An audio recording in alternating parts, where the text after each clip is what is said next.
ഇതിപ്പോൾ എന്താ ഉണ്ടായെന്ന് മനസ്സിലായോ? ഇപ്പോൾ ഈ കാണുന്നത് ഒരു എർട്ടിഗ ആണ് കേട്ടോ. അപ്പോൾ ഈ ഒരു വണ്ടി കസ്റ്റമർ ഡ്രൈവ് ചെയ്ത് വരുന്ന ടൈമിൽ പെട്ടെന്ന് വഴിയിൽ ഓഫായി പോയതാണ്. അതായത് പ്രത്യേകിച്ച് ഒരു കാരണങ്ങളില്ല, സൗണ്ടോ കാര്യങ്ങളോ ഒന്നും ഇല്ലാതെ പെട്ടെന്ന് അങ്ങ് ഓഫായി പോയി.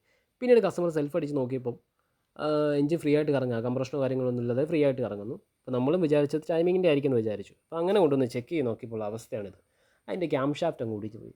അപ്പോൾ ഇതിൻ്റെ കാരണം ടൈമിംഗ് ഔട്ടായിട്ട് ഓടിച്ചതാകാം. കാരണം വേറെ ഒന്നുമല്ല, ഈ ഒരു വണ്ടിയുടെ ടൈമിംഗ് ചെയിൻ്റെ ടെൻഷനർ ഫ്രീ ആയി പോയിട്ടുണ്ടായിരുന്നു. കംപ്ലൈൻ്റ് ആയിട്ട് ഫ്രീ ആയി പോയിട്ട് ടൈമിംഗ് ഔട്ടായിട്ട് ക്യാം ഒടിഞ്ഞതാകാം. ഇനി അതല്ലെങ്കിൽ ക്യാം ഒടിഞ്ഞിട്ട് ടൈമിംഗ് ഔട്ടായതും ആകാം. അപ്പോൾ എന്താ സംഭവം എന്നറിയില്ല. എന്തായാലും ക്യാം ഒടിഞ്ഞ് നമ്മുടെ കയ്യിൽ കിട്ടിയിട്ടുണ്ട്.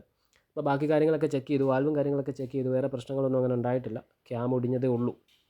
അപ്പോൾ ചില ആളുകൾ പറയാറുണ്ട് വണ്ടി പ്രോപ്പർ സർവീസാണ്, പ്രോപ്പർ ഓയിൽ ചേഞ്ച് ആണെങ്കിൽ കറക്റ്റ് സർവീസ് ചെയ്യുന്ന വണ്ടിയാണെങ്കിൽ ഒരിക്കലും നമ്മൾ ടൈമിംഗ് ചെയിൻ മാറേണ്ട കാര്യമില്ല എന്നൊക്കെ പറയാറുണ്ട്. അപ്പോൾ അങ്ങനെയൊന്നുമില്ല. നമ്മുടെ ടൈം പോലെ ഇരിക്കും. അതായപ്പോൾ ചെയിനിന് പൊട്ടണമെന്ന് ഇപ്പോൾ തോന്നുകയാണെങ്കിൽ അത് പൊട്ടും, നമുക്ക് പണി കിട്ടുകയും ചെയ്യും. അത് എത്ര പ്രോപ്പർ സർവീസ് എന്ന് പറഞ്ഞിട്ടും കാര്യമില്ല.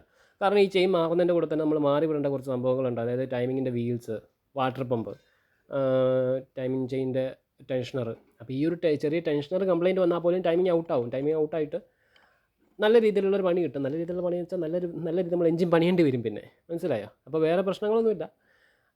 റിസ്ക് എടുക്കാതെ ടൈമിൽ ഈ ടൈമിംഗ് ചെയിനും കാര്യങ്ങളൊക്കെ മാറി ഇടുക. അപ്പോൾ വേറെ പ്രശ്നങ്ങളും ടെൻഷനൊന്നും ഇല്ല. പിന്നെ ധൈര്യമായിട്ട് നമുക്ക് വണ്ടി ഓടിക്കാം. അപ്പോൾ ഓക്കെ, ബൈ.